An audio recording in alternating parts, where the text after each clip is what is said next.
And Joe Burrow is now joining us. He's in Los Angeles right now. So let's just get this part out of the way, and then we'll talk about real stuff. So when I don't even think I was critical of you. I said you're going to be Tony Romo. But when all this stuff's going on and I'm a loudmouth, did your parents or a friend or anybody go, oh, Cowherd, oh, God, he won't stop this? I mean, did you hear any of it? Yeah, there was definitely some of that. But, if I took into account every person's opinion from the last 5 years, there's no chance that I would be where I'm at right now.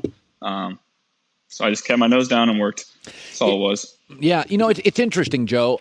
Years ago, when you were a high school player, you went to a college, and then if you transferred, you'd be like, oh, that's trouble. He could. But Kyler Murray transferred, and Justin Fields transferred, and Baker transferred, and you transferred.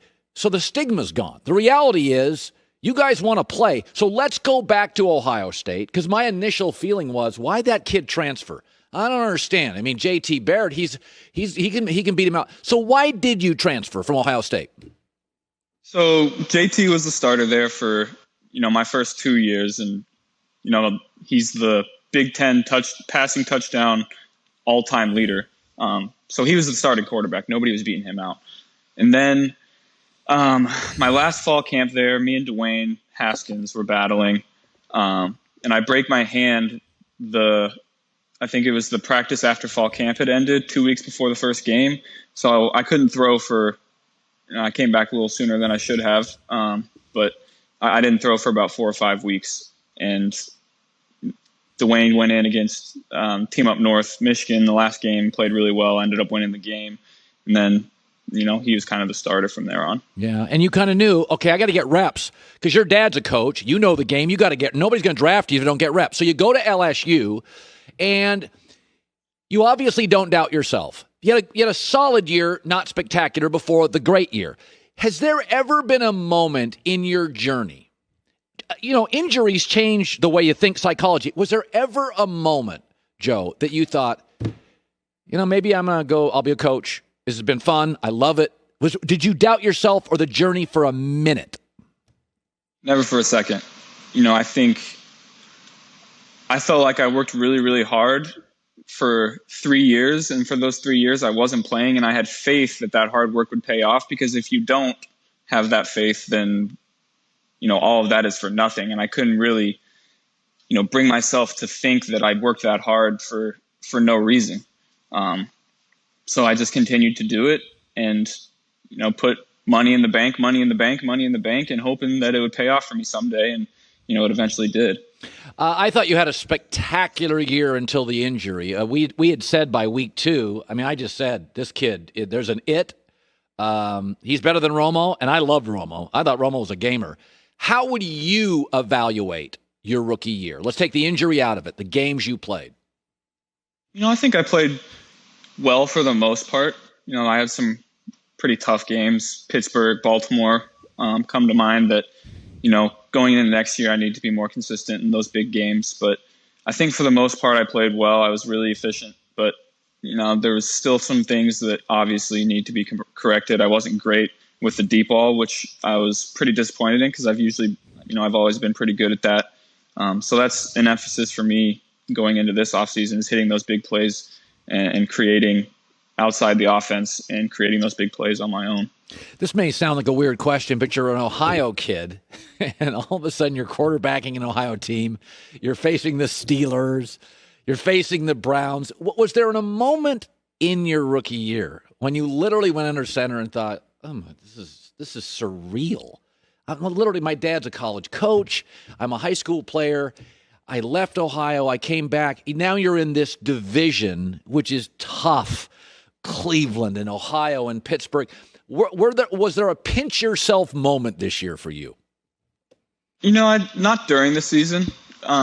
Leading up to the draft, knowing where I was going to go, I think it was exciting for me to come back to Cincinnati, come back to Ohio, and actually get to play for the fans. But, during the season, there's no time for that. You got to win games. You got to play well right now. Otherwise, you see what's happening across the league. If you don't play well, people are trying to run you out of town. So there's no time to pinch yourself, say, wow, that's the Steelers. Wow, I'm playing Thursday night football against the Browns. You got to play well. Did you hit it off with Zac Taylor, your head coach, quickly, or did it take a while? It was immediate. I think Zac is going to be a great coach for a long time. I'm happy to be in the position that I'm in and to help build this organization, but it's going to be on Zac's back. He's the leader of what we're trying to do, and he's awesome. Yeah. Does he ever, your dad's a coach, so you're obviously coachable. You've known it. Does he ever say things, do things, and you think of your dad, that you've had that coach in your ear your entire life, as a quarterback with a dad as a coach? Do you think it actually makes you a little more coachable, that you have a little advantage of the lexicon and the language that you grew up with? Yeah, I think it does definitely make me a little more coachable.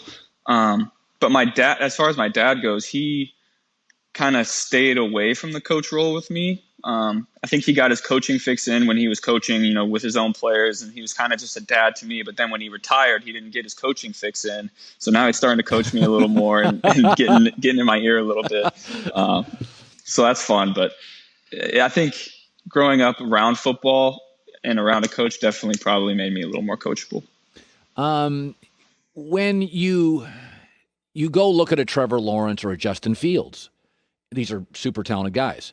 If you could say, okay, here's two things, guys, that'll make your transition easier. Maybe somebody told you what they were, maybe they didn't. But are there a couple of things that really do help college to pro in the transition process?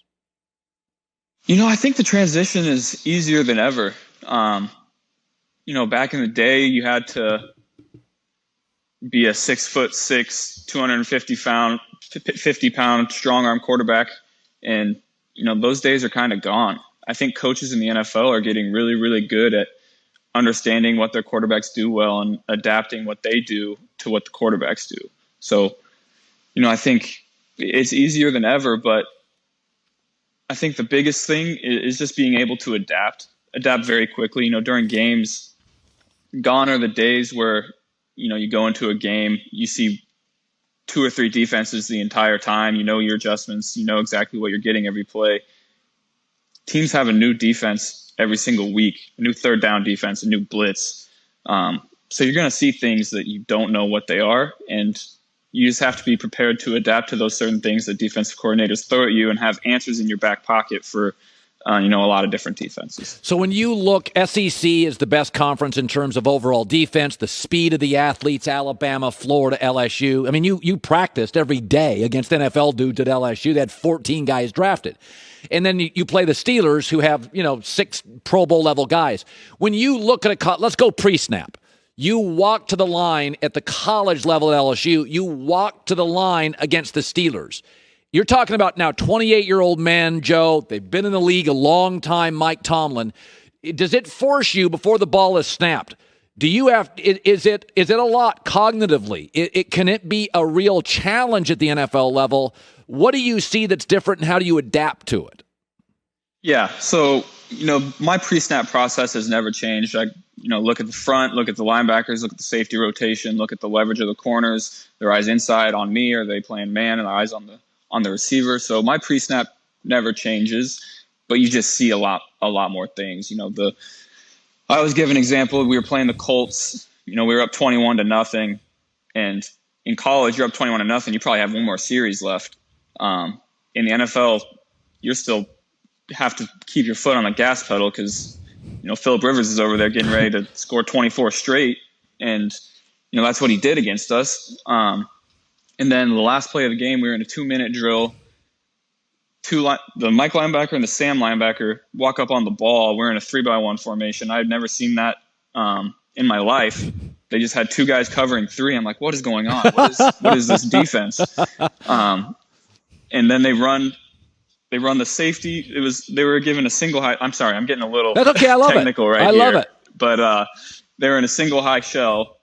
Corner, or the safety comes down into a quarter shell, and they just play 2 over 3 to the field. And I'm watching film. I ended up throwing a pick in the 2-minute drill to lose the game.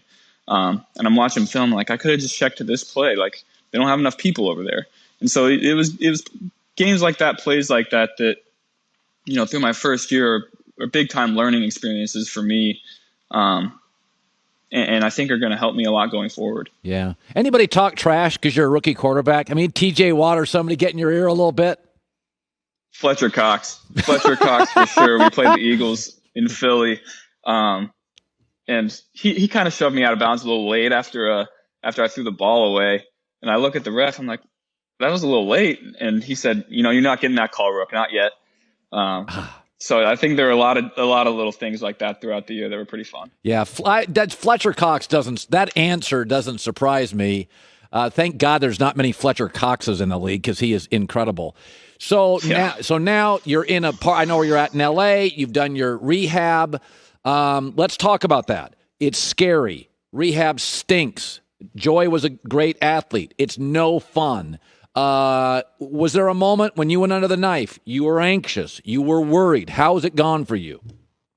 Yeah, as soon as the injury happened, I was obviously devastated. I wanted to finish out the year and, finish strong there. I thought there were a lot of winnable games in this part of the schedule that we had. And then the injury happened, and that was devastating for me. But, rehab has gone really well. I'm past the worst part. I'm starting to feel like a normal human again. I can walk around, put my clothes on, do what I need to do. The first week and a half, 2 weeks was pretty miserable. Yeah. Needed help doing everything, but I'm getting more independent, and it's going to be nice to get some alone time, not having to rely on everybody for a little bit. But things are on track to start the season the way I need to. Practice a little bit in fall camp and get ready to go. Wow. Now, some suggested you wouldn't be ready for the opener. What's your gut feeling? I think I'll be ready. All right. I think it'll be just fine. Okay. All right. I know what I'm rooting for, but I hear all those things. Well, I think you're a remarkable player. You're a good sport. You're just going to be great. And I love that you're doing this. You're always welcome. And by the way, I'm thick-skinned. So if I say something stupid, just go to my direct message, rip me for it. I'm totally comfortable with that. I'm really good. I'm good. Joy knows. Sometimes blah, blah, blah. I can't cash the checks I talk about sometimes. Oh, by the way, Joe's going to be joining Joel Klatt and Reggie Bush next Monday for the Fox Sports College Football Watch Party. Good for you. It's on Fox Sports digital platforms for the title game with Klatt and Reggie Bush. Joe Burrow, we're honored that you stopped by, buddy. I appreciate it. Thank you so much. Yeah, thanks, Colin. Thanks for having me. You bet. How about that? What a good kid. Hi, everybody. Thanks for watching. Subscribe here to get the latest from the show. Also, be sure to check out more of the best clips from The Herd or go watch a few segments from other shows on FS1.